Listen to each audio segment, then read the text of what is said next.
Nothing can be more frustrating when you sit down to watch one of your favorite programs on Hulu and then you run into issues streaming it. In today's tech video, I'm going to show you how to fix Hulu if it isn't working on your Element Smart TV.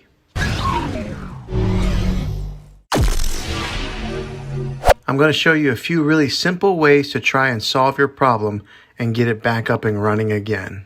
The first one is the easiest one to try, and that is to unplug your TV from the wall outlet and wait 60 seconds.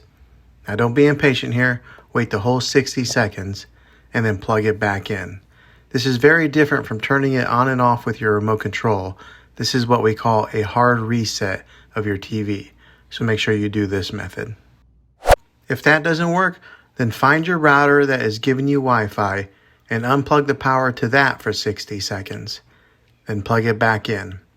If that fixes it, great. If not, let's move on to the next method. Try deleting the Hulu app on your TV. Go to wherever the apps are located on your system and remove the app altogether. Then reinstall the Hulu app again.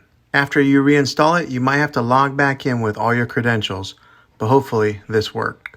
If this doesn't work, then I recommend buying an affordable Roku stick or Amazon Fire Stick. Plug that into your TV and then use that as your main streaming player, and you'll be able to access Hulu that way. I'll put links in the description down below of where you can get one. Well, hopefully this video was helpful to you. If it was, go ahead and throw a thumbs up on it. Go ahead and subscribe to my channel. I make tech videos all the time, and I would love to have you back in the next one. Take care.